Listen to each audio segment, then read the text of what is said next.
త్వరగా కొన్ని విలువైన సంగతులు విందాం. ఈరోజు ఒక ప్రత్యేకత ఉంది. మనకు సుపరిచితమైన ఆదివారం ఇది, పునరుద్ధానపు ఆదివారం. క్రైస్తవ్యం దీనికి చాలా పెద్దపీట వేసింది. క్రైస్తవ్యం మొట్టమొదటి అపోస్తులు ఈ పునరుద్ధానాన్ని గూర్చి వారి భుజాల మీద వేసుకొని తిరిగారు. దానిని గూర్చి ఎన్నిసార్లు మనం మాట్లాడుకున్నా తక్కువే. అయితే ఒక్క ప్రశ్నతో ఈరోజు వర్తమానం మనం ప్రారంభించుకుందాం. పేతురు గారు మొట్టమొదటి పునరుద్ధాన ప్రసంగం చేశాడు బైబిల్లో. మరలా పునరుద్ధాన ప్రసంగం చేసింది బైబిల్లో మొట్టమొదటి ఎవరంటే పేతురు గారు. ఆ పేతురు గారు ఎంచుకున్న విధానం కానీ, ఆయన బోధిస్తున్నప్పుడు ఆయన చుట్టూ జరిగిన విధి విధానాలు కానీ చూస్తున్నప్పుడు ఆశ్చర్యంగా అనిపిస్తాయి.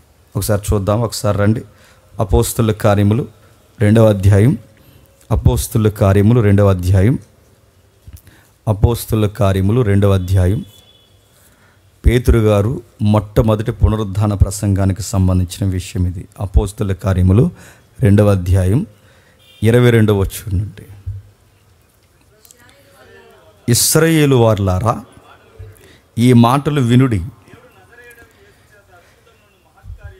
దేవుడు నజరేయుడైన యేసు చేత అద్భుత కార్యములను మహత్కార్యములను సూచక్రియలను మీ మధ్యన చేయించి ఆయన తన వలన మెప్పు పొందిన వానిగా మీకు కనపరచెను. ఇది మీరే ఎరుగుదురు. దేవుడు నిశ్చయించిన సంకల్పమును ఆయన భవిష్యత్తు జ్ఞానమును అనుసరించి అప్పగించబడిన ఈయనను మీరు దుష్టుల చేత సిలువ వేయించి చంపితిరి. మరణము ఆయనను బంధించి ఉంచుట అసాధ్యము గనక దేవుడు మరణ వేదన తొలగించి ఆయనను లేపను. ఆగుదాం. ఈ ప్రత్యేకమైన సందర్భాన్ని మీరు గమనించండి. పేతురు గారు ఈ వర్తమానం చేసే సమయానికి మొత్తం నేపథ్యం తెలియాలి. ఏ నేపథ్యం ఉంది మనకు తెలుసు. ప్రభు అయిన యేసుక్రీస్తు వారు తిరిగి లేచిన తర్వాత మొట్టమొదటిసారి కనబడింది ఎవరికైనా ఉన్నారంటే స్త్రీలకి. అది మొదలుకొని దాని చుట్టూ కొన్ని సన్నివేశాలు జరిగాయి. మనకు తెలుసు, ఆ మత్తయి సువార్త మనకు మొదటి సువార్త. ఆ మొదటి సువార్తలో 28వ అధ్యాయంలో ఈ ఘట్టం మనకు స్టార్ట్ అవుద్ది. ఈ 28వ అధ్యాయంలో చదువుతున్నప్పుడు ఆ 28వ అధ్యాయం మొదటి వచనంలో ఒక మాట ఉంటుంది, ఆదివారము తెల్లవారు చుండగా అని ఉంటుంది. అంటే ఆదివారం ఎందుకు వెళ్ళాలనుకున్నారు? మత్తయేనా, లూకా కూడా అంటాడు ఆ 24వ అధ్యాయం మొదటి వచనంలో, వారి విశ్రాంతి దినం గత దినం ఇంత దూరమే నడవాలి అని ఒక రూల్ ఉంటుంది. పిలాతు గవర్నర్ బంగ్లా దగ్గర నుంచి సుమారు గొలుగత్తా కొండకి ఆయన సిలివేసిన దూరం, దాన్ని జాగ్రఫికల్గా మనం కొలిస్తే సుమారు 5-6 కిలోమీటర్లు వస్తుంది. అంత దూరం నడవకూడదు. ఏ రోజు? విశ్రాంతి దినం. అంటే విశ్రాంతి దినం ఏ పని చేయకూడదు కనుక నడవడం కూడా ఒక పనే. అందుకే ఇక ఏ పని చేయకూడదు కనుక వాళ్ళు విశ్రాంతి దినం గడిచిపోయే వరకు, అంటే ఎప్పుడు గడిచిపోతుందా అని ఎదురు చూశారనమాట. ఎప్పుడు ముగుస్తుందా, ఎప్పుడు వెళదామని ఎదురు చూశారు. అన్నట్టుగానే విశ్రాంతి దినం గడిచిపోయింది. మీరు వినండి, పేతురు ప్రసంగం దగ్గరికి వెళుతున్నాం. ఆ విశ్రాంతి దినం గడిచిపోయిన తర్వాత స్త్రీలు వెళ్ళారు అక్కడికి. అందులో మేరీ మగ్దలేని కనబడ్డాడు. ఆ వృద్ధుడితో మాట్లాడుతుంది. ఆందోళన ఉంది, భయంలో ఉంది, ఆ బండ తొలగించబడి ఉంది, లోపల చూస్తే ఖాళీగా ఉంది, ఏం అర్థం కావట్లేదు, ఏదో విచిత్రమైన శబ్దాలు వినబడుతున్నాయి. అప్పుడు అన్నది ఆవిడ, అయ్యా నా ప్రభువుని మీరు ఎరిగితరా, ఎక్కడైనా కనబడ్డాడా అని అడిగారు. అప్పుడు ప్రభు అంటాడు తన ఒరిజినల్ వాయిస్తో, మేరీ మగ్దలేన్ అని పిలుస్తాడు. అలా పిలిచినప్పుడు తనకు అర్థమవుతుంది. ఎందుకంటే ఆ పిలుపు ఆవిడ్ని అందరిలాగా ఆయన పిలడు, సెపరేట్ పిలుస్తాడు ఆవిని. అందుకే ఆ పిలుస్తున్నప్పుడు ఆ వాయిస్ గుర్తుపట్టింది. ప్రభువా మీరేనంటే ఎస్ నేనే అన్నాడు. అది మొదలుకొని ఆవిడ కనబడ్డమే కాదు, ఆమె కూడా ఉన్నవారు కూడా అదర్స్. మీకు విషయం చెప్పాలి, సమాధి ఖాళీ అయిపోయింది, ప్రేత వస్త్రం ఖాళీ అయిపోయింది, బండ తొలగింపబడింది. అక్కడ విచిత్రమైన దేవదూతల సంభాషణ కనబడుతుంది. పైగా మాకు ఒక మాట చెప్పారు, సజీవుడైన వాడిని మృతుల్లో ఎందుకు ఎదుగుతున్నారని అడిగారు. ఈ క్వశ్చన్తో మాకు ఆందోళనతో మాకు అర్థమైంది ఆయన తిరిగి లేచాడు. మేరీ కూడా చెప్తుంది, ఆయన నాకు కనబడ్డాడు, ఆయన నాకు కనబడ్డమే కాదు నాతో మాట్లాడు, ఇదంతా జరిగింది అని చెప్పినప్పుడు వెంటనే 2 శిష్యులు ఒట్టిన పరిగెట్టారట. ఆ పరిగెట్టిన శిష్యులు ఎవరు తెలుసు? ఒకటి పేతురు, 2 చెప్పండి యోహాను. పరిగెట్టాడు. పేతురు గారికి వయసు ఎక్కువ కనుక కొంచెం స్లో పరిగెడుతున్నారు. యోహాను యంగ్గా ఉన్నాడు కనుక కొంచెం స్పీడ్గా పరిగెడుతున్నాడు. ఇద్దరు వేగంగా పరిగెట్టుకొచ్చారు. సరిగ్గా సమాధి అక్కడ ఉంది. ఆ సమాధాలో నిజంగా తెరవబడడం చూసి యోహాను అవాక్ అయిపోయాడు. అక్కడ నిలబడి ఏంటబ్బా అది ఆలోచిస్తున్నప్పుడు పేతురు ఆగలేక ఆ పరుగున యోహాను దాటేసి ఆ లోపలికి వెళ్ళిపోయాడు. చూస్తే పేతురికి అర్థం కావట్లేదు. ప్రేత వస్త్రం ఖాళీగా ఉంది. లోపల ఒక పడుచేవాడు దేవదూత కూర్చొని ఉన్నాడు, మాట్లాడుతున్నాడు. ఆయన చెప్పింది మీకు గుర్తులేదా? అక్కడ కనబడతానన్నాడు కదా అని. మిమ్మల్ని ఎక్కడో వెయిట్ చేయమని చెప్పాడు, అక్కడ కనబడతానని చెప్పాడు కదా. ఆయన చెప్పింది మీకు గుర్తులేదా? మాట్లాడాడు, సెలవిచ్చారు. పేతురు నిర్ణయించుకున్నాడు. వీళ్ళు యోహాను గారు చూశారు, ఏం అర్థం కావట్లేదు. మళ్ళీ భయం వేసింది, చెప్పుకోలేకపోయారు. లోపలికి వచ్చారు, తలుపులు వేసుకున్నారు, సైలెంట్ కూర్చున్నారు. సరిగ్గా వాళ్ళ సైలెంట్ కూర్చున్న టైంలో ముయ్యబడిన తలుపులు ముయ్యబడి ఉండగా, కట్టబడిన గోడలు కట్టబడి ఉండగా ప్రభు లోపలికి వచ్చేసాడు. శిష్యులందరూ ఆశ్చర్యపోయారు. ప్రభువా ఎస్ నేనే. ఆయన మాట్లాడుతున్నాడు, విస్తరించి మాట్లాడుతున్నాడు. శిష్యులకి ఏం మాట్లాడాలో అర్థం కావట్లేదు. ప్రభువా అని. కానీ ఆ గుంపులో అనుమానించే ఒక అబ్బాయి లేడు అక్కడ ఆ టైంలో. ఆ అబ్బాయి పేరు తోమ. ఆయన వచ్చే సమయానికి తోమ లేడు. ఆయన వచ్చి వెళ్ళిపోయిన తర్వాత తోమ వచ్చాడు. తోమ అన్నాడు, నహి జిందగీ, నేను నమ్మను అన్నాడు. అరే లేదురా, నిజంగా వచ్చాడురా, ప్రభు మాతో మాట్లాడారా, మేరీకి కనబడ్డాడరా, మాకు కనబడ్డాడరా, పీటర్కి కనబడ్డాడరా, జాన్కి కనబడ్డాడరా, అందరికి కనబడ్డాడరా, అరే మన టీవీకి కనబడ్డాడరా అంటే మరి ఏడి వచ్చే సమయానికి వెళ్ళిపోయాడు అంటే నేను నమ్మను అన్నాడు. మళ్ళీ వచ్చాడు, తోమతో మాట్లాడాడు. తోమ కనిపించాడు. తోమ ఇలా రా, నా గాయాల్లో వేలిపెట్టి చూడు, నా పక్కలో వేలిపెట్టి చూడు, చూస్తే నమ్ముతానంటున్నావుగా, చూసి నమ్మే. కనుక మాట చెప్తున్నాను, చూసి నమ్మేవారి కన్నా చూడక నమ్మేవారు ధన్యులు తోమ అని చెప్పి తోమ కూడా నమ్మేశాడు. తోమ కూడా ఆశ్చర్యపోయాడు. ఎస్ నిజంగానే ప్రభు వచ్చాడబ్బా, ప్రభు కనబడ్డాడు. ఆశ్చర్యం అయిపోయింది. ఆ తర్వాత నాన్ స్టాప్గా 40 days వాళ్ళకి కనబడుతూ డిస్కషన్ చేస్తూనే ఉన్నాడు. సుమారు 40 రోజులు వాళ్ళకి కనబడుతూ ఇక వెళుతూ ఒక మాట అన్నాడు, ఎక్కడికి పోకండి, జెరూసలేం సిటీలోనే ఉండండి. సరిగ్గా ఒక టైంకి పరిశుద్ధాత్మ మీ మీదకి వస్తాడు. ఆయన వచ్చినప్పుడు మీరు శక్తి నొందుతారు. భూదిగంతాల వరకు నేను తిరిగి లేచానన్న వార్త మీరు సాటింపేయాలి అన్నాడు. ప్రభు చెప్పినట్టే వాళ్ళు కూర్చున్నారు, కనిపెడుతున్నాడు. అన్నట్టుగానే పరిశుద్ధాత్ముడు పెంతుకొస్తే దినాన్న చెప్పండి శిష్యుల మీదకి వచ్చేసాడు. అర్థమవుతుంది కదా నేపథ్యం? అన్నట్టుగానే శిష్యుల మీదకి పరిశుద్ధాత్ముడు వచ్చాడు. వారు వచ్చిన వెంటనే ఒక కొత్త భాష మాట్లాడుతున్నారు. అప్పటి వరకు సామాన్యమైన అరబిక్ లాంగ్వేజ్ మాట్లాడేవారు. అంటే ఎంత సామాన్యమైనదంటే మరి తెలుగులో ఇంకా సామాన్యమైన తెలుగు ఉంటుంది చూసారా. ఇంకా దాన్ని ఏమంటారంటే మార్కెట్ లాంగ్వేజ్ అంటారు చూసారా. ఎబ్రీలో అరమిక్కులు అలాంటి లాంగ్వేజ్ వాళ్ళు మాట్లాడారంటే శిష్యులు, ఎందుకంటే వాళ్ళు బాగా చదువుకున్న వాళ్ళు కాదు కాబట్టి వాళ్ళ లాంగ్వేజ్ సాదా డిక్షనరీ లాంగ్వేజ్ లేదా వాళ్ళది.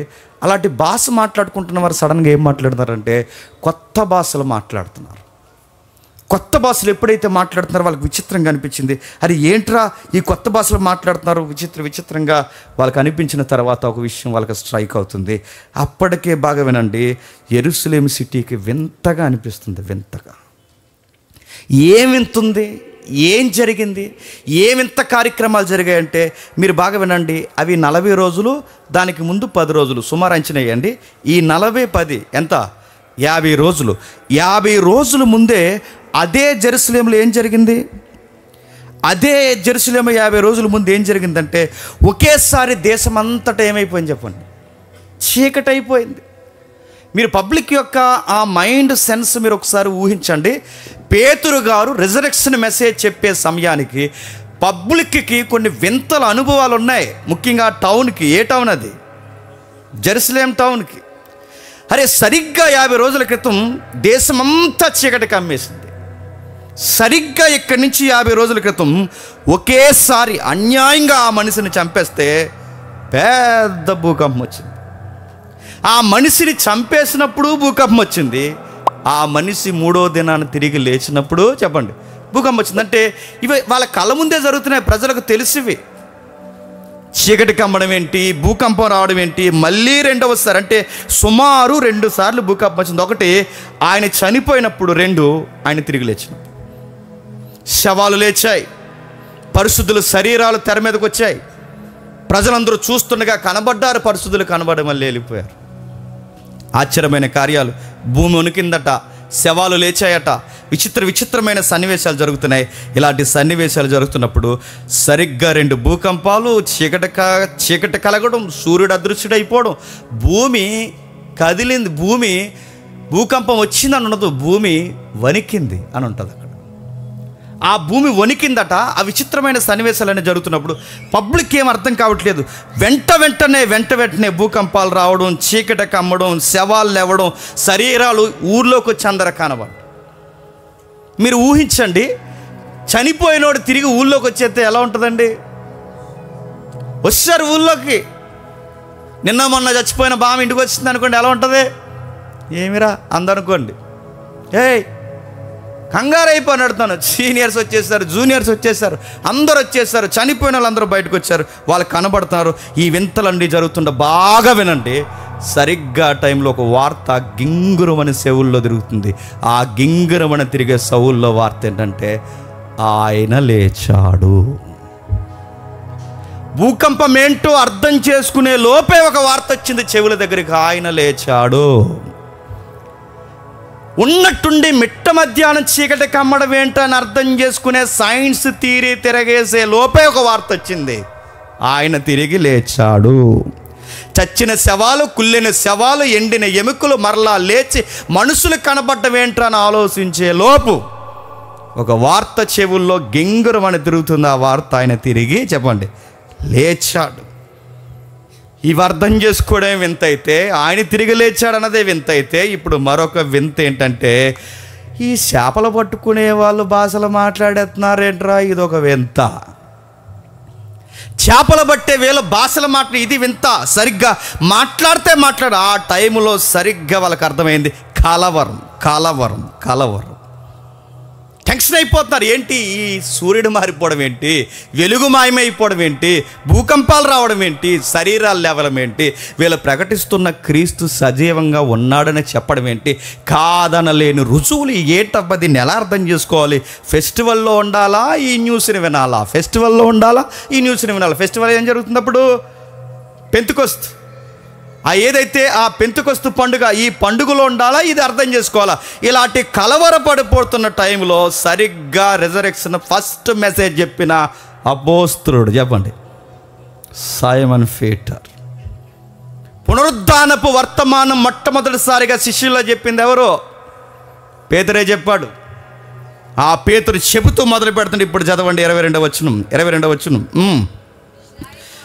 ఇశ్రాయేలు వారులారా, ఈ మాటలు వినుడి. దేవుడు నజరేయుడైన యేసు చేత కలవరపడకండి. ఇశ్రాయేలు సమాజమా, జెరూసలేము ప్రజలారా, ఈ మాటలు వినండి, టెన్షన్ అయిపోకండి. 50 రోజుల క్రితం భూకంపం ఎందుకు వచ్చిందో మేము మాట్లాడుతున్న దానికి ఆ భూకంపానికి సంబంధాలు ఉన్నాయి. 50 రోజుల క్రితం ఎందుకు యెరూషలేము లేదా దేశాన్ని చీకటి కమ్మిందో దానికి మా భాషకి సంబంధం ఉంది. శవాలు ఎందుకు లేచాయో, పరిశుద్ధుడు ఎందుకు లేచాడో, ఈరోజు మేము ఎందుకు ఇంత ధైర్యంగా నిలబడ్డామో దానికి ఒక లింక్ ఉంది. ఆ లింక్నే మేము మాట్లాడుతున్నాం. అటెన్షన్ ప్లీజ్ అని చెప్తున్నాడు వాళ్ళకి. పునరుద్ధానపు మెసేజ్ ఎత్తుతున్నాడు. చూడండి, దేవుడు నజరేయుడైన యేసు చేత అద్భుతాలు, మహత్కార్యాలు, సూచక్రియలు మీ మధ్యన చేయించి ఆయనను తనను మెప్పు పొందిన వానిగా మీకు కనపరచును. ఇది మీరు కాదనగలరా? ఇందాక అన్న ఒక ప్రస్తావన తీసుకొచ్చాడు యేసుప్రభు యొక్క ఆయన చేసిన అద్భుతాల్లో ఒక అద్భుతం.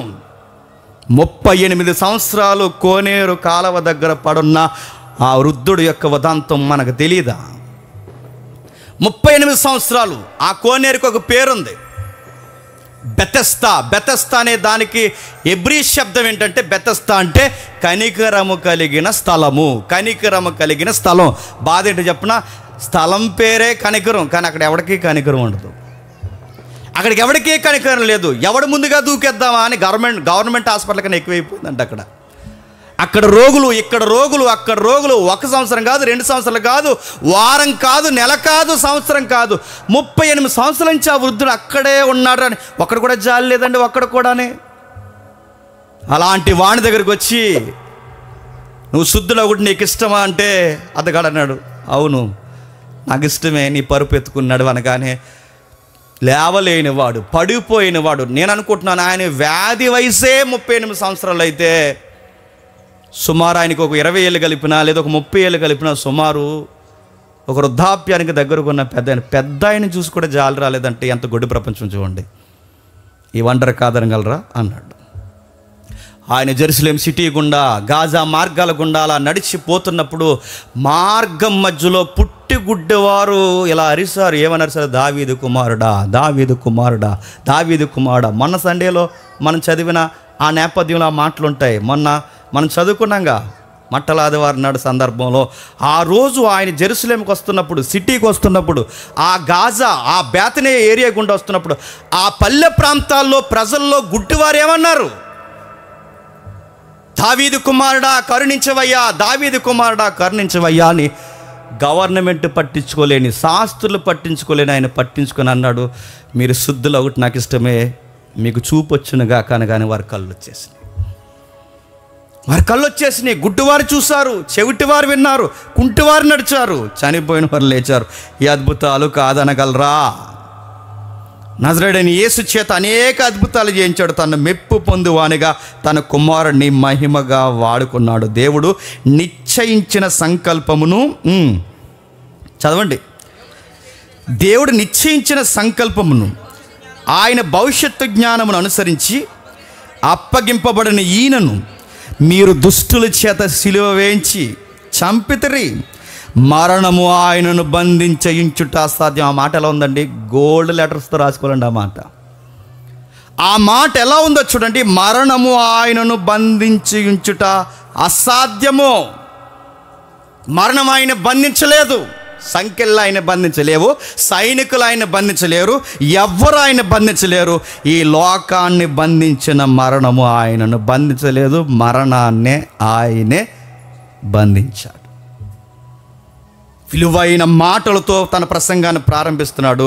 మాట్లాడుతూ తన ప్రసంగంలో 3 లైన్స్ ఎన్నుకున్నాడు. 3 లైన్స్ అంటే ఒక ముఖ్యంగా 3 కోణాలు తీసుకున్నాడు. ఆ 3 కోణాల్లో మొదటి కోణం ఏంటో తెలుసా? మేము చెబుతున్నది యాదృచ్ఛికంగా జరిగింది కాదు అంటున్నాడు ఆయన. ఊహిస్తే అనుకోకుండా జరిగింది కాదు, లేదా మేము ప్రకటిస్తున్న వ్యక్తి ఆయన భూమి మీద పుట్టి మంచిగా బతికి ఏ తప్పు చేయకుండా పరిశుద్ధంగా జీవించినందుకు అబ్బా ఎంత బాగున్నాడో ఈ అబ్బాయి అని దేవుడు అనుకుని అప్పటికప్పుడు డిజైన్ చేసిన ప్రోగ్రాం కాదు. దేవుడు యేసుప్రభుని చూసి మురిసిపోయి చేసిన కార్యక్రమం కాదు. ఈయన మంచోడే అనుకుని చేసిన కార్యక్రమం కాదు. ఇది ప్రవచన సారం అన్నాడు. ఏంటట ప్రవచన సారం? అంటే పునరుద్ధానానికి మూలాలు ఉన్నాయి, పునరుద్ధానానికి ఆధారాలు ఉన్నాయి, పునరుద్ధానానికి భవిష్యత్తు ప్రవక్తల ప్రవచనాలు ఉన్నాయి. అంటే ఆయన ప్రసంగంలో ఫస్ట్ ఫేజ్ ఏం స్టార్ట్ చేస్తున్నాడు చూడండి, ప్రవచనాలు ఎత్తి మాట్లాడుతున్నాడు. ఏం ప్రవచనాలు? 25వ వచనం. ఆయనను గూర్చి దావీదిట్లా నేను ఎల్లప్పుడూ నేను ప్రభువును చూచుచుంచుని, ఆయన నా కుడి పార్శ్వమునున్నాడు గనక నేను కదల్చబడను. కావున నా హృదయము ఉల్లసించెను, నా నాలుక ఆనందించెను, మరియు నా శరీరము కూడా నిరీక్షణ కలిగి నిలకడగా ఉండెను. నీవు నా ఆత్మను పాతాళంలో విడిచిపెట్టవు, నీ పరిశుద్ధిని కుళ్ళిపట్ట నీవు, ఏంటట? నాకు జీవ మార్గము తెలిపిదివి, నీ దర్శనం అనుగ్రహించిదివి, నన్ను ఉల్లాసంతో నింపిదివి. సహోదరులాడా, మూలపురుషులకు దావీదుని గురించి మీతో నేను ధారాళముగా మాట్లాడవచ్చును. అతడు చనిపోయి సమాధి చేయబడు. దావీదు చనిపోయి సమాధి చేయబడు. దావీదు చనిపోయి సమాధి చేయబడు. దావీదు చనిపోయి సమాధి చేయబడి నేటికి దావీదు సమాధి మన మధ్య ఉంది అంటే ఈ సాంగ్ దావీదు తన కొరకు రాసుకున్నది కాదు. తన కొరకు రాసుకున్నదైతే దావీదు నేటికే తిరిగి లేవాలి. నేటికి తిరిగి దావీదు లేవలేదంటే దావీదు చెప్పిన ఈ ప్రవచనం తన కొరకు కాదు. ఈ ప్రవచనం ఎవరి కొరకు చెప్పాడు? మేము ప్రకటిస్తున్న నజరుడైన యేసును గురించి చెప్పాడు. అంటే వాళ్ళ ప్రసంగాలకి, పేతురు గారి ప్రసంగానికి ప్రవచనాలు చెప్తున్నాడు. చూడండి, ప్రవచనాలు. ఆ ప్రవచనాలు చెప్పడమే కాదు. 31 అంటున్నాడు, ఏమంటాడు చూడండి, క్రీస్తును పాతాళంలో విడవబడలేదనియు ఆయన శరీరము కుళ్ళిపోలేదనియు దావీదుకి ముందుగానే తెలుసుకొని ఇప్పటికిప్పుడు ఏదో గవర్నమెంట్ సిలివేసేస్తే దేవుడు ఇప్పటికిప్పుడు విడిపించిన కార్యక్రమం కాదు. గవర్నమెంట్ ఇలా చేస్తుందని, అన్యులు ఇలా చేస్తారని, పరిసయ్యులు శాస్త్రులు ఇలా చేస్తారని ముందుగానే దేవుడికి తెలుసు. దేవుడికి ముందుగానే తెలుసు కనుక ముందుగా తెలిసిన దేవుడు ముందుగానే ప్రవక్తల నోట చెప్పండి పలికించాడు. అది రిజరెక్షన్ అంటే అంటున్నాడు. మేము చెబుతున్నది కాలయాపనకు చెబుతున్నది కాదు, క్రియేట్ చేసిన స్టోరీ కాదు, ఇది నిజముగా జరిగింది, ఇది జరుగుద్దని ఇప్పుడు చెబుతున్నది కదబ్బా, అది దావీదు దగ్గర నుంచి చెబుతున్నాడని చెబుతున్నాడు. చూడండి, ఆయన దానికి ఒక ముడి పెట్టాడు. ఒక మాట ఏమంటున్నాడంటే 32 వచనంలో, యేసుని దేవుడు లేపెను, దీనికి మేమందరం సాక్షులం. యేసు దీన్ని తిరిగి లేచెను, దీనికి మేమందరము సాక్ష్యం. యేసుని దేవుడు తిరిగి లేపెను, దీనికి మేమందరము సాక్షులం. ఇప్పుడు చెప్పండి, మనం పునరుద్ధానాన్ని నమ్ముతున్నామంటే దేన్ని బేస్ చేసుకుని నమ్ముతున్నాం చెప్పిన? 2000 సంవత్సరాల క్రితం జరిగిందాన్నే కాదు. చెప్పండి, అంతకు ముందు నుంచి ప్రవక్తలు చెప్పిన ప్రవచనాలు ఖచ్చితంగా నెరవేరాయని మనకు అర్థమయ్యింది గనక చెప్పండి నమ్ముతున్నాం. ఇప్పుడు చెప్పండి, ప్రవచనాన్ని పునరుద్ధానంలో బలంగా నమ్మాలి. విశ్వాసి, నిన్నే అడుగుతున్నాను, మిమ్మల్ని అడుగుతున్నాను, మీ అందరికీ చెప్తున్నాను, ప్రవచనాన్ని ఇంత సీరియస్గా పేతురు తీసుకున్నాడు కనుకే పునరుద్ధానాన్ని బలముగా రుజువు చేయగలుగుతున్నాడు. అడుగుతున్నాను, ప్రవచనాన్ని అంత బలంగా నమ్ముతున్నామా? 40 రోజులు కనబడి ఒలీవ కొండ మించి వెళ్ళిపోతాయని ఏమన్నాడు తెలుసా? ఎలా వెళుతున్నానో చెప్పండి, మళ్ళీ అలాగే వస్తానడు. దాన్ని ఏమంటారు చెప్పండి? ప్రవచనం. ఇది నమ్ముతున్నావా? ఎలా వెళుతున్నానో మళ్ళీ అలాగే వస్తానన్నాడు. ముందు ప్రవక్తల నోట వస్తాను అన్నాడు, వచ్చాడు. మరణిస్తానన్నాడు, మరణించాడు. ముందుగానే ప్రవక్తల నోట చెప్పాడు తిరిగి లేస్తానని, అన్నట్టుగానే తిరిగి లేచాడు. తిరిగి లేచినవాడు మళ్ళీ ఒక ప్రవచనం చెప్పాడు. ఏమని చెప్పాడు? మళ్ళీ వస్తానన్నాడు. ఓ విశ్వాసి, నిన్ను అడుగుతున్నాను, ఆయన మళ్ళీ వస్తాడన్నది బలంగా నమ్ముతున్నావా? వస్తాడులే, ఇప్పుడప్పుడే కాదనుకుంటున్నావా? నిన్ను అడుగుతున్నా, మీకే చెప్తున్నా, మిమ్మల్ని ముఖాముఖిగా ప్రశ్నిస్తున్నా, ఆయన వస్తాడన్న వార్త ఎంతమంది బలంగా నమ్ముతున్నారు? 40 ఏళ్ళు 50 ఏళ్ళు చర్చకు వచ్చి, 10 ఏళ్ళు 15 ఏళ్ళు చర్చకు వచ్చి, 5 ఏళ్ళు సంఘానికి వచ్చి అనేకుల గుండెల్లో ఉన్న డౌటు, ప్రసంగికుల గుండెల్లో కూడా ఉన్న డౌట్ ఏంటి చెప్పనా? నిజంగానే వస్తాడంటారా అంటున్నారు. వస్తాడు అయ్యా, నిజంగానే వస్తాడు, నమ్మాలి. ఆ పేతురు గారు తన ప్రసంగాన్ని ఎంత సీరియస్గా ప్రవచనాల ప్రకారం తీసుకుంటున్నాడు చూడండి. ఇప్పుడు అడుగుతున్నాను, ఆయన తిరిగి లేచాడనడానికి మనకు ఆధారం ఏంటండి? ప్రవచనమే. ఆ ప్రవచనాలు కలిపితే దాని పేరు బైబిలే. ఈ బైబిల్ని నమ్మకపోతే ఇంక దేన్ని నమ్ముతావు? రేపొచ్చాడు ఏదో అంటాడు, రేపొచ్చి ఏదో అంటాడు, లేదా కళ్ళ ముందు నోడికి ఏదో జరుగుద్ది, రకరకాల విన్యాసాలు వింతలు జరుగుతాయి. నడుపుతున్నాను, ఎన్ని జరగనాయి? ప్రవచనం చెప్పాడు, ప్రవచనం ఖచ్చితంగా చెప్పండి నెరవేరతాది. ఇంకా ఏం చెప్పాడు? అదే మొదటి అధ్యాయం 11వ వచనం చూడండి. అపోస్తుల కార్యములు, అదే మొదటి అధ్యాయం అపోస్తుల కార్యములు 11వ వచనం. గలిలయ మనుషులారా,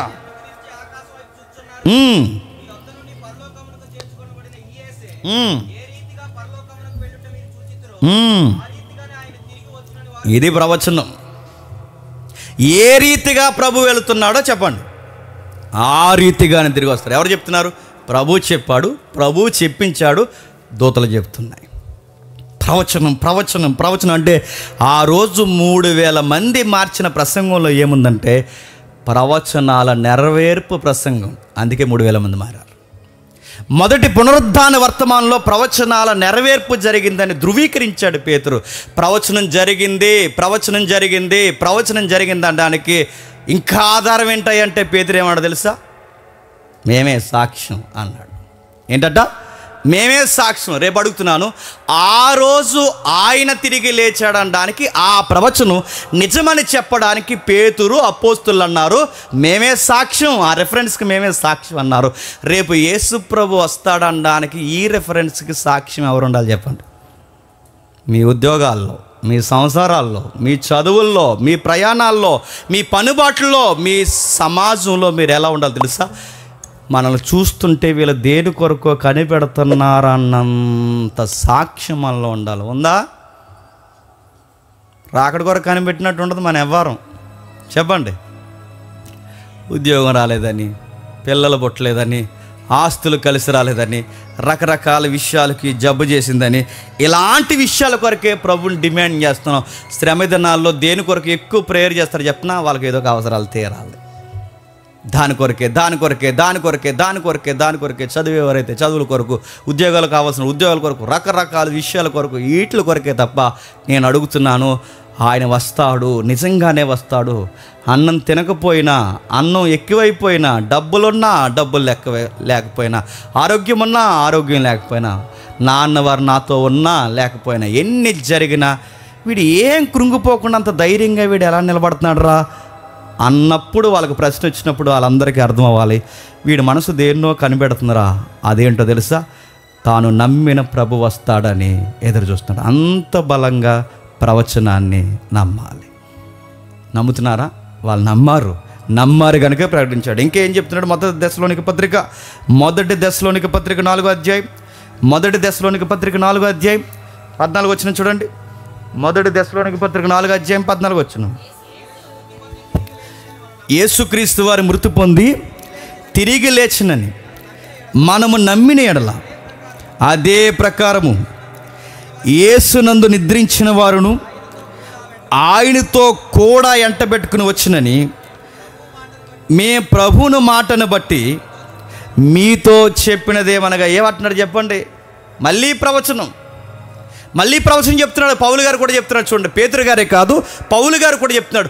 మళ్ళీ మనుషులు ఒక రోజు బతుకుతారు, మళ్ళీ ప్రభు అయిన యేసుక్రీస్తు వారు మళ్ళీ ఒక రోజు వస్తారు. అంటే ప్రతి పునరుద్ధానంలో మరో ప్రవచనం మనం నమ్మాల్సింది ఏంటో తెలుసా? ఇప్పుడు భూమిలో నుంచి రాడు చెప్పండి, మేఘాల మీద వస్తాడు, తెల్లని గుర్రాలు ఎక్కువ వస్తాడు, తన సమూహాన్ని ఎంట పెట్టుకుని వస్తాడు. మనకన్నా ముందుగా నిద్రించిన వారిని కూడా ఎంట పెట్టుకుని వస్తాడు. ప్రతి రెజరెక్షన్ సండేలో మనం గుర్తు చేసుకోవాల్సింది ఏంటో తెలుసా? ఆయన మళ్ళీ రాబోతున్నాడు. ఇంకా ఎక్కడున్నా ఇంకా ఎన్ని విషయాలు మాట్లాడు చూడండి. ఇదే కొరింథీ పత్రిక, మొదటి కొరింథీ పత్రిక పౌలు గారు రాసింది. మొదటి కొరింథీ పత్రిక 15వ అధ్యాయం 3వ వచనం త్వరగా.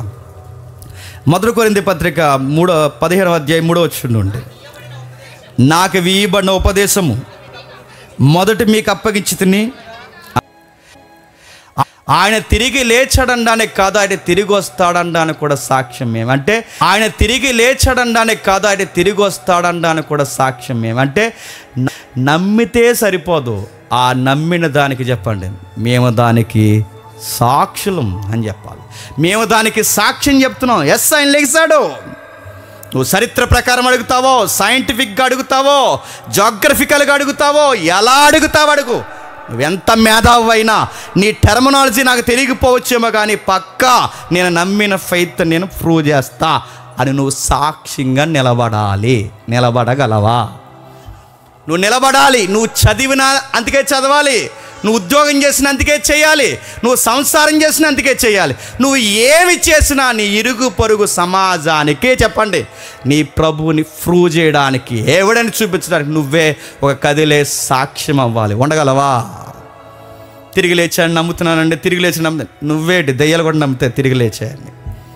నువ్వేంటి దయ్యాలు కూడా నమ్ముతాయి ఆయన తిరిగి లేచాడని? నమ్మేవాళ్ళు కాదండి, నమ్మిన దానికి నిలబడే వాళ్ళు కావాలి. చెబితే ఏమనుకుంటారో, చెబితే ఇంటికి రారేమో, చెబితే డిస్టర్బ్ అయిపోద్దేమో, చెప్పు ఇది నిజమని చెప్పు. రాజులు ఎదుటి నిలబడినా చెప్పు, ముఖ్యమంత్రి ఎదుటి నిలబడినా చెప్పు, వాడు నీకు ఎంత క్లోజ్ ఫ్రెండ్ అయినా చెప్పు, రే ఇది నా ఫెయిత్ రా, దీనికి రుజువులు ఉన్నాయిరా, దేన్ని నువ్వు ఎద్దేవా చెయ్యొద్దురా అని చెప్పు. అలా చెప్పాలి. రిజరెక్షన్ గుర్తుపెట్టుకోండి. రాజులేడికి తీసుకెళ్ళి గట్టిగా కొట్టారట. రాజులేడి తీసుకెళ్ళి ఫిటర్ మళ్ళీ చెప్పావట్టే ఈ ఇంకా మోగిపోద్ది అన్నారట. ఈసారి కొట్టు వదిలేస్తాం, ఈసారి ఏదో ఒకటి ఇరిసేస్తాం అన్నారట. జింకల్లా పారిపోయిన, కుందేల్లా పారిపోయిన ఆ పేతురు యోహాను శిష్యులు అన్నారట, మీరు రాజులు ఎదురు కొట్టినా, సైన్యాది అధిపతులు ఎదురు కొట్టినా, మీరు ఎక్కడ మమ్మల్ని కొట్టినా ఈ కళ్ళతో కన్న వాటిని, చెవులతో విన్న వాటిని మేము చెప్పకుండా ఉండలేం, దీనికన్నా బదులు మమ్మల్ని చంపండి అయ్యా అన్నారట. చచ్చిపోవడానికి రెడీ అడుగుతున్నాను. ఈ ఫెయిత్ కొరకు, ఈ విశ్వాసం కొరకు, ఈ రిజరెక్షన్ అనే మెసేజ్ కొరకు సొసైటీలో స్టాండ్ తీసుకోగలవా? రేపు వస్తాయి కొత్త చట్టాలు, బైబుల్ ఎవడో బహిరంగంగా పట్టుకెళ్ళడానికి వీల్లేదని. సంకలో పెట్టుకుని తెస్తావా? మిమ్మల్ని అడుగుతున్నాను నేను. రేపు ఇంతైనా చట్టాలు వస్తాయి. ఉద్యోగంలో క్రిస్టియానిటీ అన్నావో నీ సంగతి చూస్తామంటాం. ఏం చేస్తావు అప్పుడు? ఇరిగించేసే చట్టాలు రాబోతున్నాయి. బహిర్గతంగా ప్రకటించలేని చట్టాలు, మొండి చట్టాలు రాబోతున్నాయి. ఎలా గెలుస్తున్నారో, ఏం జరుగుతుందో అందరికీ వెరుక. మతమే రాజకీయమై, రాజకీయమే మతమై, పెత్తందారులు పెద్దలైపోయి, మోతుబర్లు మత బీజాలతో నిండిపోయి ఒక్కొక్కరు ఎలా కోరలేసుకుని ఎవరిని ఎలా మింగేయాలో చూస్తున్నాంగా. రేపు పొద్దున ఇంకా వింతలు జరగచ్చు. క్రిస్టియానిటీకి సెపరేట్ కార్డులు, క్రిస్టియానిటీకి సెపరేట్ ఏరియా, క్రిస్టియానిటీకి ఇలా ఉండాలి అలా ఉండాలని ఇప్పుడు వార్త. రాహుల్ గాంధీ అంటున్నాడు, నేను రాహుల్ గాంధీకి సపోర్ట్ కాదు, బీజేపీకి వ్యతిరేకం కాదు, టీడీపీ మనకు సంబంధం లేదు, వైసీపీ అసలు మనకు సంబంధం లేదు, ఐఎమ్ క్రిస్టియన్. నేను ఒక మాట అంటున్నాను, రాహుల్ గాంధీ గారు ఒక మాట అన్నారు. ఏమన్నారు? ఇప్పుడు కన్ను క్రిస్టియన్ ఆస్తుల మీద పడిందంట. క్రిస్టియన్ ఆస్తులను ఎలా ఆక్యుపై చేయాలని ఎదురు చూస్తున్నారు. రేపు పొద్దున క్రిస్టియన్ ఆస్తులు అంటారు, తర్వాత క్రిస్టియన్ హక్కులు అంటారు, తర్వాత క్రిస్టియన్ పౌరసత్వం అంటారు, తర్వాత ఇంకేమంటారో, ఏం జరుగుతుందో ఏమవుద్దో అలాంటి టైంలో అడుగుతున్నాను. క్రీస్తు పునరుద్ధానం చెందాడని నేను బలంగా నమ్ముతాను. మా ఇంట్లో ప్రార్థన చేసుకుని నేను అలా దేవుడిని బలంగా నమ్ముతానంటే కుదరదు, చెప్పాలి. అపోస్తులు చేసిన పని అదే, నమ్మం అన్నట్టుగా జరిగింది. ప్రవచనాలవుగో సాక్ష్యం ఇదిగో, ప్రవచనాలవుగో సాక్ష్యం ఇదిగో. దావీదు చెప్పాడు, యెషయా చెప్పాడు, యెరెమయా చెప్పాడు, ప్రవచనాలవుగో జరిగింది ఇదిగో, దానికి సాక్ష్యం మేమే. ఇప్పుడు అదే స్టాండింగ్ మంది కూడా. అదిగో బైబిల్ రెఫరెన్స్, అదిగో చరిత్ర, అదిగో బైబిల్ రెఫరెన్స్, అదిగో జాగ్రఫీ, అదిగో బైబిల్ రెఫరెన్స్, అదిగో ఇజ్రాయెల్ చరిత్ర, అదిగో బైబిల్ రెఫరెన్స్. వీటన్నిటికీ రుజువుపరిచి వివరించడానికి నేనే విట్నెస్ని. చెప్పగలవా? ఇది మన క్రిస్టియన్ లెగసీ, ఇది మన క్రిస్టియన్ లెగసీ. ఇంకా ఏం చెప్తున్నాడు? ఈ దేవుడు ఏలాకూలంగా చెప్పిన దేవుడు కాదు, యాదృచ్ఛికంగా జరిగింది మీరు నమ్మేనని చెప్పిన దేవుడు కాదు. ఈ దేవుడికి వచ్చిన గొడవ, నాకు రుజువులు ఉన్నాయి అన్నాడు ఆయన. నాకు రుజువులు ఉన్నాయి. 40 days వాళ్ళతో డిస్కషన్ ఏం చూపించాడు చెప్పండి? ఎవిడెన్స్ అంటే వాళ్ళందరికీ చూపించుకోండి ఎవిడెన్స్. అలా మనసులో ఊహించుకోండి అనలేదు ఆయన. మీరు అలా ఊహించుకోండి అనలేదు ఆయన. ఏం చూపించాడు? 40 రోజులు ఎవిడెన్స్ చూపించాడు. చూడండి ఒకసారి అదే మొదటి అధ్యాయం ముగిద్దాం. అదే మొదటి అధ్యాయం 3వ వచనం. అదే మొదటి అధ్యాయం 3వ వచనం.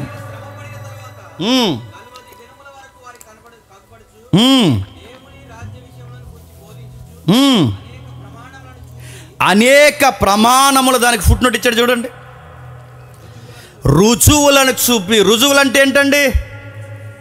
సాక్ష్యం, ఎవిడెన్స్. 40 రోజులు తన్మయత్వంలో ఉండడం లేదు, 40 రోజులు మీరు ఊహించుకోండి అనలేదు, 40 రోజులు నా వైపు నేను చెప్పిన మాటల్లో నమ్మేయండి అనలేదు. రుజువులో ఇదిగో గాయాలు, ఇదిగో పక్కలో బల్లెంపోటు, ఇదిగో నన్ను అక్కడే బాధ పెట్టారు, ఇదిగో నేను తిరిగి లేచాను. గతం చెబుతున్నాడు, వర్తమానం చెబుతున్నాడు, భవిష్యత్తు చెబుతున్నాడు, పరలోకం వెళుతున్నాడు, వస్తున్నాడు, అదృశ్యం అవుతున్నాడు, దృశ్యం అవుతున్నాడు, ముయ్యబడిన తలుపులు ముయ్యబడి ఉండగా లోపలికి వస్తున్నాడు, మళ్ళీ బయటకు వస్తున్నాడు.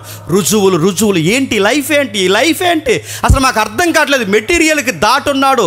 మనం చూస్తున్న ఈ మెటీరియల్ని దాటిపోతున్నాడు. మెటీరియల్ అడ్డగించలేకపోతుంది. ఏంటి అన్నప్పుడు అప్పుడు చెప్పాడు, ఇది ఒరిజినల్ లైఫ్ అని చెప్పాడు ఆయన. ఇది ఇవ్వడానికే మీ దగ్గరకు వచ్చాను, ఇది ఇవ్వడానికే మీ దగ్గరకు వచ్చాను. రుజువు పరుచుకున్నాడు, చూపించాడు. 40 రోజుల రుజువు. పేతురు గారి ప్రసంగంలో సెకండ్ పేజ్ ఏంటో తెలుసా? ఫస్ట్ పేజ్లో ప్రవచన సారం నా ప్రసంగం అన్నాడు. 2వ పేజ్లో ఆయన ఏం చెప్తున్నాడు తెలుసా? రుజువులు. నేను చెప్పే ప్రసంగానికి రుజువులు ఉన్నాయి అంటే పేతురు గారి ప్రసంగంలో రుజువులు ఉన్నాయి, పేతురు గారి ప్రసంగంలో ప్రవచనాలు ఉన్నాయి. అంటే ఆయన 2వ పేజీలో రుజువులు చూపిస్తున్నాడు. ఇంకా చూడండి ఒకసారి మార్కు సువార్త 16వ అధ్యాయం, మార్కు సువార్త 16వ అధ్యాయం 6వ వచనం నుండి, మార్కు సువార్త 16వ అధ్యాయం 6వ వచనం నుండి, అందుకతడు కలవరపడకుడి, సిలువ వేయబడిన నజరుడైన యేసును మీరు ఎతుకుచున్నారు, ఆయన లేచి ఉన్నాడు, ఇక్కడ లేడు అని చెబుతూ వారు బయటికి వచ్చి విస్మయం పొంది వణుకుచూ సమాధి యొద్ద నుండి పారిపోయి వారు భయపడినందున ఎవరితోనూ ఏమీ చెప్పలేదు. ఎందుకంటే అప్పటికి ఇంకా కనబడలేదు. దూత చెప్పిన మాట, ఆ మాట అలానే గుర్తుపెట్టుకోండి, ఆ మాట అలాగే గుర్తుపెట్టుకోండి. కిందికి వచ్చేసరికి కిందికి రండి 14 వచ్చిన పిమ్మట 11 మంది శిష్యులు భోజనం కూర్చున్నప్పుడు ఆయన వారికి ప్రత్యక్షమై తాను లేచిన తర్వాత తను చూసిన వారి మాట నమ్మనందున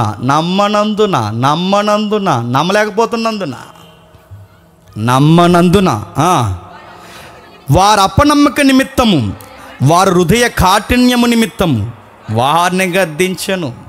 కిందికి ఇంకా, మరియు మీరు సర్వలోకానికి వెళ్ళి సర్వ సృష్టికి సువార్తను ప్రకటించండి. నమ్మి బాప్తిసం పొందినవాడు రక్షింపబడతాడు, నమ్మని వానికి శిక్ష విధింపబడుతుంది.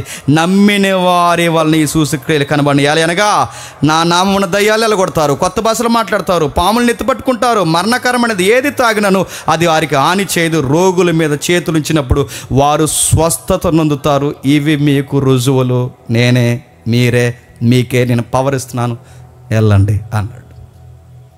ఈ దేవుడితో వచ్చిన గమ్మత్తు ఏంటి చెప్పిన? ప్రూవ్ చేసుకుంటాడు తనను తాను రుజువుపరుచుకుంటాడు. నమ్మేయండి, అలా అనుకోవాలి, ప్రశ్నించకూడదు. అండి నీకు ఏ ప్రశ్నలు ఉన్నా నన్ను అడుగు, నీకు ఏ ఏతు ఉన్నా నన్ను అడుగు, నీ ప్రశ్నకి చెప్పండి, నేను సమాధానం చెప్తా. నా పునరుద్ధానం కోసం అడుగుతావో, నా జననం కోసం అడుగుతావో, నా గతకాలం కోసం అడుగుతావో, నా ఉనికి కోసం అడుగుతావో, ఏ కోణములైనా ఆయన అడుగు, ఆయన చెబుతాడు. ఆయన అందుకే అలా మాట్లాడుతూ ఎన్నో విషయాలు చెప్పాడు, తిరుగులేని ఆధారాలు ఇచ్చాడు. నేను అడుగుతున్నాను, ఇదంతా నిజం కాదనుకోండి, ఓకే వదిలేండి, ఇదంతా నిజం కాదు. శిష్యులు ఏదో క్రియేట్ చేసి ఆ సువార్తలు రాసేశారు, శిష్యులు ఏదో క్రియేట్ చేసి లెటర్స్ రాసేశారు, శిష్యులు ఏదో క్రియేట్ చేసి ప్రకటన గ్రంథం రాసేశారు అనుకుందాం. బయట వాళ్ళ యొక్క వ్యూలో మనం తీసుకుందాం. ఒకవేళ అలాగైతే ఖచ్చితంగా 2000 సంవత్సరాల నుంచి తెగ తొవ్వేస్తున్నారండి పురావస్తు శాస్త్రవేత్తలు. బాడీ దొరికిందా? గమ్మత్తేంటి చెప్పిన, 3000 సంవత్సరాల క్రితం ఉన్న మమ్మీలు దొరుకుతున్నాయి. మమ్మీ అంటే సొంత మమ్మీ కాదు, ఈజిప్ట్లో ఉన్న బాడీస్. ఫరో శవాలు దొరుకుతున్నాయి, ఫరో యొక్క భార్య శవం దొరుకుతుంది, కొడుకు శవం దొరికింది. మొన్న 3500 క్రితం శవం దొరికింది. ఎన్నో శవాలు దొరుకుతున్నాయి. 3000 4000 సంవత్సరాలు. ఎప్పుడు అబ్రహాం సమాధి ఇప్పుడుకుందండి, ఎప్పుడు దావీదు సమాధి ఇప్పుడుకుందండి, ఎప్పుడు ప్రవక్తల సమాధులు అండి ఇప్పుడుకున్నాయండి. 4000 3000 సంవత్సరాల క్రితం ఉన్న శవాలైనా దొరుకుతున్నాయి. కానీ యేసు ప్రభు శవం ఎందుకు దొరకలేదు? శవమంతా వద్దు కానీ, ఉదయం చెప్పాను వినండి వీలైతే, శవమంతా వద్దు కానీ అడుగుతున్నాను, ఆయన బాడీలో చిటికెడి వేలు చివరి ఎముక దొరికితే చాలండి, మొత్తం కొలాప్స్ క్రిస్టియానిటీ అంతా మొత్తం పోయినట్టే. ఆ చిటికెని వేలు చివరి ఎముక దొరికితే చాలు, పోయినట్టే. ఎందుకంటే ఇక ఆ చిటికెని వేలు చివరి కొన దొరికితే ఆయన బాడీ నిజంగా భూమి మీద ఎక్కడో ఉందనేగా. చిటికెని వేలు కాదు కదా చెప్తున్నాను, ఆయన తల వెంట్రుకు కూడా దొరకదు. ఆయన బాడీ మీద ఉన్న ప్రతి అణువు నూతనత్వం అయిపోయింది. ఆయన బాడీ ప్రతి అణువు బాగా వినండి, నూతన సృష్టిగా మారిపోయే దాని పేరు బైబిల్ పరిభాషలో దాన్ని ఏమంటారంటే మహిమ శరీరం, న్యూ లైఫ్ అన్నారు దాన్ని. కొత్త వింత వేరొక టర్న్ తీసుకుంది ఆ జీవితం, మన ఊహలకు అర్థమైంది. అందుకే చూడండి, పురాతనమైన వ్యక్తుల చరిత్రలో ఉన్న ఆ రాజుల శవాలైనా దొరుకుతున్నాయి, కానీ ఎందుకు దొరకట్లేదు? దొరికితే ఎప్పటికీ ఊరుకుందిరా, మనల్ని ఎక్కిరించేద్దరు. దొరికితే క్రైస్తవ్యాన్ని ఎటకారం చేసేద్దరు. దొరికితే ముందు ఊరుకుందిరా. ఎవడ అన్నాడు, నిన్న మొన్న పేపర్లో పడింది. సరిగ్గా ఈ గజకర్ణ గోకర్ణ గారు కావాలని గుడ్ ఫ్రైడేకి దగ్గరికి వార్తలు వేస్తారండి వీళ్ళందరూ. ఆ నేషనల్ జియోగ్రఫీ ఉందా, చూస్తారు చూడరా ఛానల్, అది చూడరు. అయ్యందుకు చూస్తారు? నేషనల్ జియోగ్రఫీలో సరిగ్గా కావాలని కిల్లింగ్ జీసస్ అనే ప్రోగ్రాం ఎప్పుడు వేస్తాడండి వాడు. దానికి పెట్టుబడిదారులు అరబ్ ముస్లిమ్స్, వాళ్ళ డైరెక్టర్లు వాళ్ళు వేస్తారు కిల్లింగ్ జీసస్ అని. యేసు ప్రభు నిజంగా తిరిగి లేవలేదని ఎంత దొంగ స్టోరీ చెప్తారో. సరిగ్గా అదే టైంలో ఇంటర్నేషనల్ ఛానల్స్లో సరిగ్గా ఆ డాక్యుమెంటరీ తీశాడుగా, దాని పేరు డావిన్సీ కోడ్. ఆ మూవీ వేస్తుంటారు. ఎన్ని చేస్తారు, ఎన్ని అనుకుంటున్నారు, ఎన్ని కుప్పుగంతులు, ఎన్ని ఎటకారాలు నడుతున్నాను. ఎంత ఉడికిపోయి ఉన్నారు. ఈ ఉడికిపోయిన వాళ్ళకి యేసుప్రభు ఎంటుకు దొరికితే చాలండి. ఎంత ఎటకారం చేస్తారో మనల్ని, ఎంత ఎటకారం చేస్తారో. అందుకే బైబిల్ అందే, ఆయన ఎముక ఎరవబడలేదు, ఆయన శరీరంలో ఏ భాగం ఎరవబడలేదు. ఆయనను గూర్చిన ఎవిడెన్స్ అది జర్మన్ మ్యూజియంలో ఉందో బ్రిటిష్ మ్యూజియంలో ఉందో కన్ఫ్యూజ్ నాకు. మొత్తం మీద ఆయన గూర్చిన ఎవిడెన్స్ ఏదన్నా ఉంది అంటే ఆయనకి కప్పిన పేత వస్త్రం ఈ రోజుకి ఉంది. మీరు చూడండి, గూగుల్ తల్లిని అడిగి, జెమినీని అడగండి, ఏని అడగండి, ఇంకెవరు వచ్చారు అక్కల చెల్లెలు చెప్పండి, వాళ్ళని అడగండి. ఇప్పుడు వచ్చిన కొత్త యాప్లో వాళ్ళని అడగండి. ఇప్పటికీ ఆయన ప్రేత వస్త్రం, ఇప్పటికీ ఆయన అంగి, ఆయన కట్టిన అంగి ఆయన ముఖంతో సహా ముద్రింపబడాలా ఉంది. ఇంకేం కావాలి?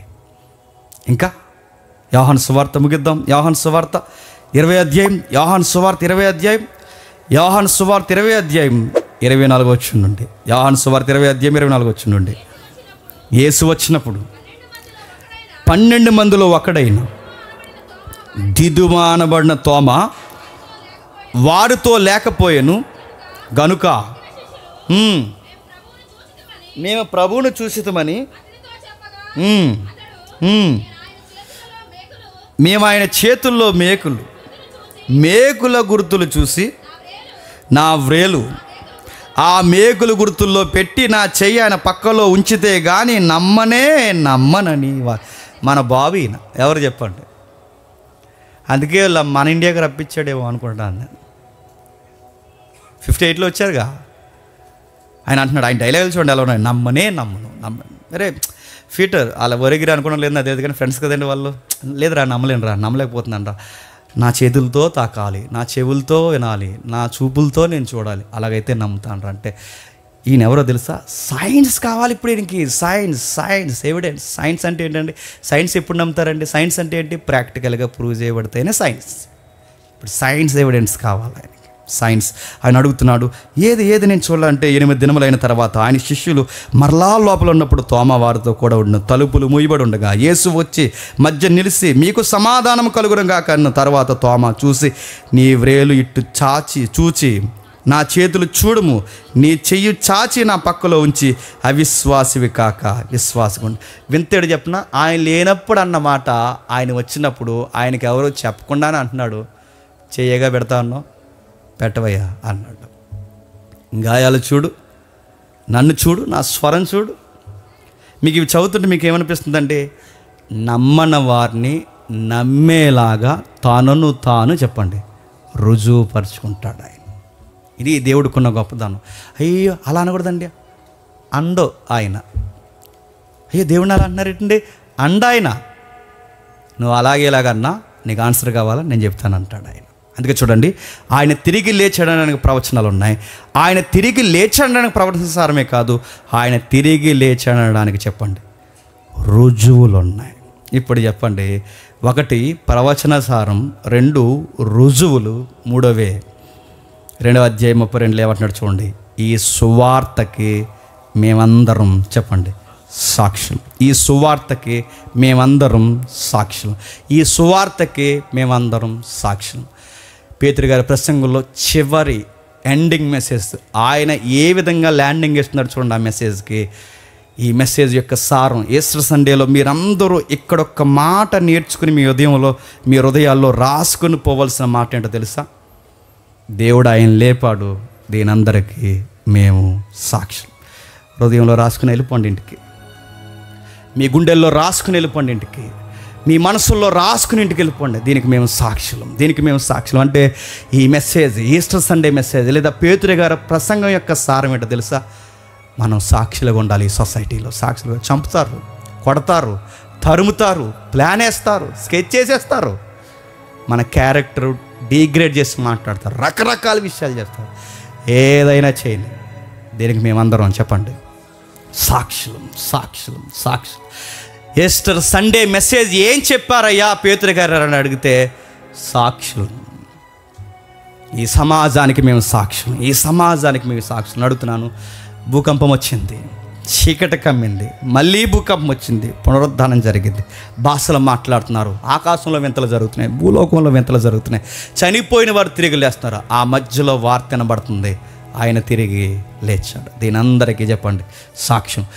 ఇలా జరిగినప్పుడట ఇందాక మనం చదువుకున్న ఆ మార్కు సువార్త 16:8 వారు భయపడినందున ఎవరికి ఏమీ చెప్పకుండా మౌనంగా ఉండిపోయారు. ఏ రెఫరెన్స్ మనం నెరవేర్చకూడదు, గుర్తుపెట్టుకోండి. ఆ రోజు మొట్టమొదటి వాళ్ళు భయపడినందున పునరుద్ధానం ఎవ్వరికీ చెప్పలేకపోయారట. ఈరోజు భయపడే ఉద్యోగాలకు భయపడుతున్నారు, సంపాదనకు భయపడుతున్నారు, సర్టిఫికేట్లకు భయపడుతున్నారు, చెబితే స్నేహితులు వెళ్ళిపోతారేమని భయపడుతున్నారు, డొంక తిరిగిన మాటలు మాట్లాడుతున్నారు. దేనికి భయం? దేనికి భయం?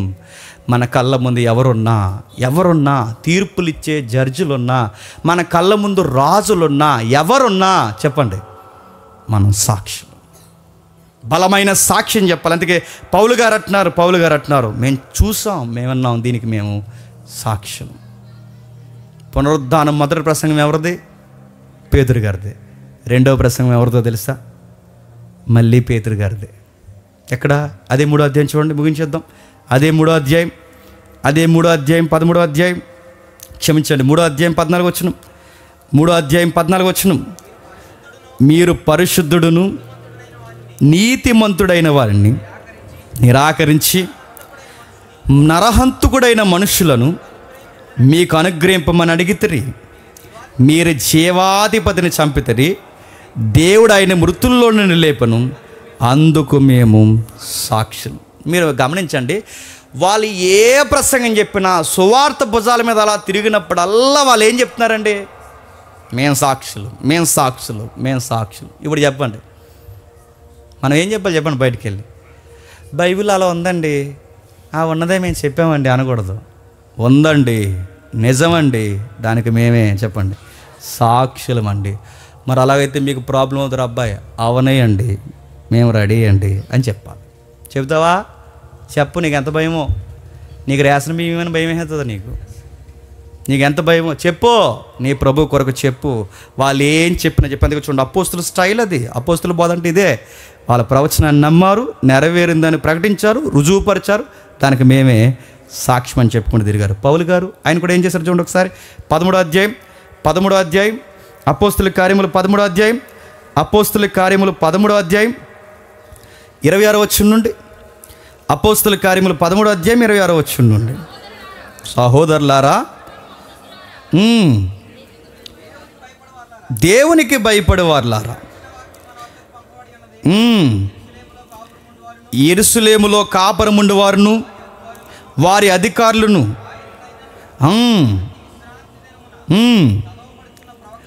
ప్రతి విశ్రాంతి దినమున చదవబడుతున్న ప్రవక్తల వచనములను గ్రహింపక ఆయనకు శిక్ష విధించేత ఆయన ఆ వచనములను నెరవేర్చి. మళ్ళీ ప్రవచనాలు చూడండి, వాళ్ళ ప్రసంగం స్టైల్ అది.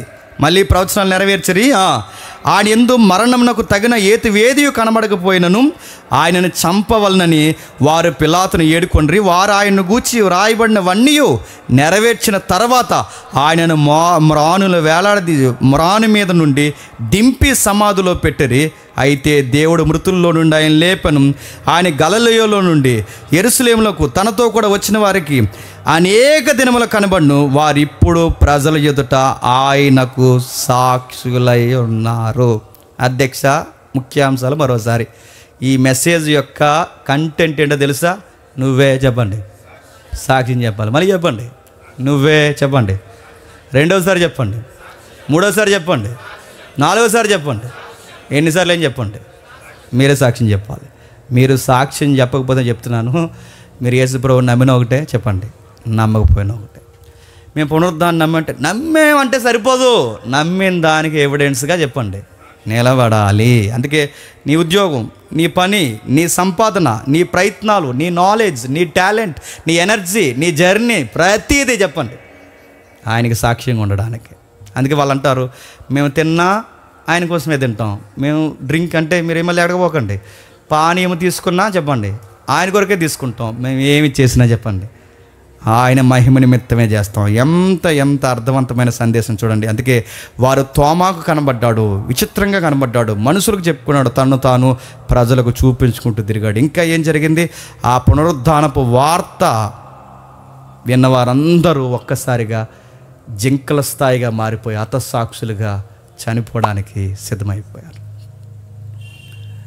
ఒక పాస్టర్ గారిని చంపేస్తే మనం ఏమనం, నా ఆయన చేయమని అడుగుతాం.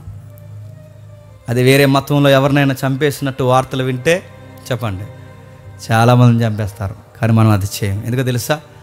మనం ఇక్కడ జడ్జిమెంట్లు నమ్మం. చెప్పండి ఒకరోజు స్వచ్ఛమైన, న్యాయమైన, పవిత్రమైన ఒక తీర్పు ఉంది, దాన్ని ఖచ్చితంగా చెప్పండి మనం నమ్ముతాం. ఇలా చెప్పుకుంటూ మాట్లాడుకుంటూ ప్రాణాలు అర్పిస్తూ వెళ్ళిపోయారు. ఇప్పుడు అడుగుతున్నాను, ఇప్పుడు ఈ పాస్టర్ గారిని చంపేస్తారు, రేపు ఆ పాస్టర్ గారిని చంపేస్తారు, మళ్ళీ ఎల్లుండో పాస్టర్ గారిని చంపేస్తారు. వీళ్ళు పట్టుకున్నప్పుడే మెంటల్గా ప్రిపేర్ అయిపోయి ఉంటాం.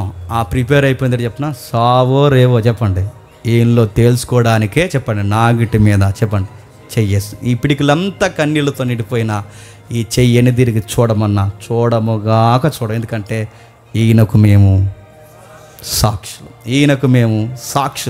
2000 సంవత్సరాల క్రితం జరిగిన ఆ సంఘటనకి మేము సాక్షులం. ఓకే, ఇంత మెసేజ్ విన్నారు, చాలామందికి రోమాలు లెగిసి ఉంటాయి, చెబుతాం ఈ రోజు నుంచి అనుకుంటారు, కానీ గేట్ అవతల గదిలోకి మర్చిపోతారు. ఎందుకు పోతుందో చెప్పినా, ఆ పవర్ ఎందుకు పోద్దంటే అక్కడ ఒక ఆన్సర్ ఉంది. అది మనం అంత బలంగా చెప్పాలి అంటే ప్రభు అంటాడు 2వ అధ్యాయం 33వ వచనం చూడండి. పేతురు ద్వారా అంటున్నాడు, ఏమంటున్నాడో 2వ అధ్యాయం 33వ వచనం. కాగా పరిశుద్ధాత్మను గుచ్చిన వాగ్దానమును తండ్రి వలన పొంది మీరు చూచుచు వినుచున్న దీనిని కుమ్మరించి ఉన్నాడు. చెప్పండి ఇంత బలంగా పేతురు ప్రసంగం చెప్పడానికి కారణం ఏంటి చెప్పండి? శక్తి. అపోస్తులు అంత బలంగా ప్రకటించడానికి కారణం ఏంటి చెప్పండి? తెలియని ఒక శక్తి. ఆ శక్తి పేరే పరిశుద్ధాత్ముడు. నీలో పరిశుద్ధాత్ముడు ఉంటే నాలో పరిశుద్ధాత్మ ఉంటే ఆ పరిశుద్ధాత్ముడు ఈ సమాజంలో ఆయన గురించి ఎలా మాట్లాడాలో నాకు ధైర్యం ఇచ్చి నిలబెడతాడు. ధైర్యంగా మాట్లాడతాను. కత్తి ఎలా మీదకి వచ్చేసిన, చావు ప్రకటనలు ఆల్రెడీ స్కెచ్ చేసేసిన ఆ పరిశుద్ధాత్ముడు నాకు ఒక ధైర్యం ఇస్తాడు.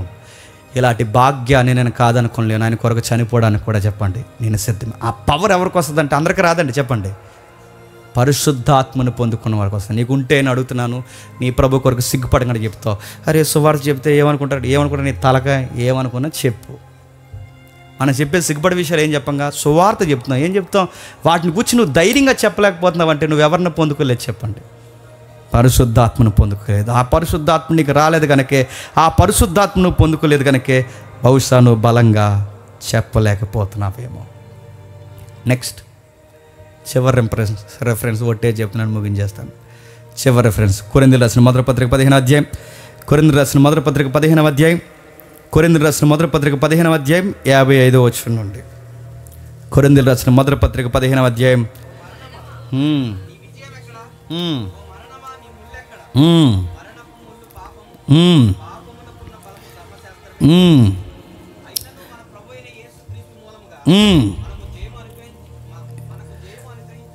మనకి జయం. అక్కడ ఒక పదం చూడండి, ఏంటట?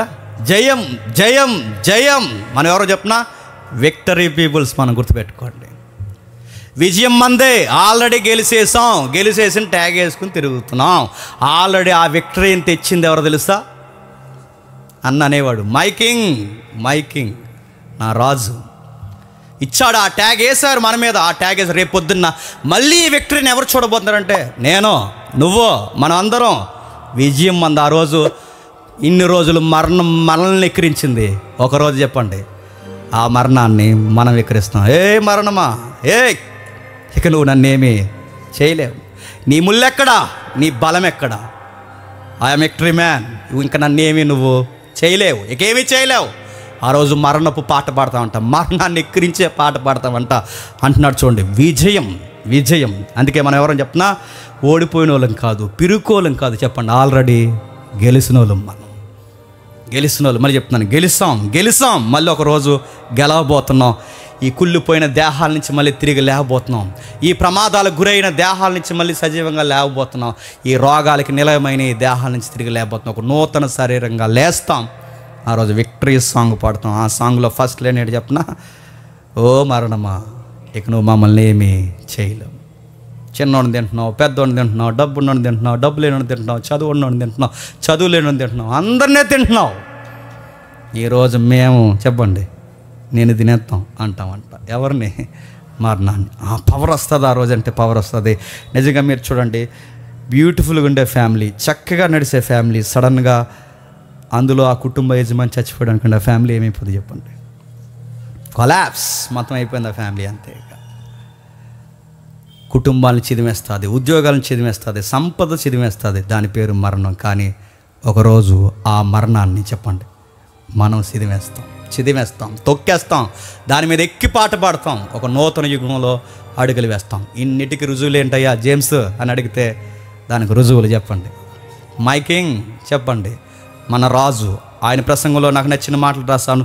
నా రాజు రాజుగా జన్మించాడు. ఆయన యూదుల రాజు, ఆయన ఇశ్రాయేలు రాజు, ఆయన నీతికి రాజు, ఆయన యుగాలకు రాజు, ఆయన పరలోకపు రాజు, రాజ్యానికి రారాజు, ప్రభులకు ప్రభు, రాజులకు రాజు. He is my king, Jesus of Nazareth. అది ఆయనే కాదు, నువ్వు నేను, మనమందరం మన రాజు కోసం ప్రకటించాలి. ఇంకేం చెప్పాడు? ఆయన నాగరికతలకు కేంద్ర బిందువు, తత్వజ్ఞానానికి ప్రముఖుడు, యాదాంత శాస్త్రానికి మూలం, ఆయన కుమారుడు, దేవుని కుమారుడు, పాపుల రక్షకుడు, సత్యానికి కేంద్ర బిందువు. ఎవరైనా? He is my king, Jesus of Nazareth. ఎవరైనా?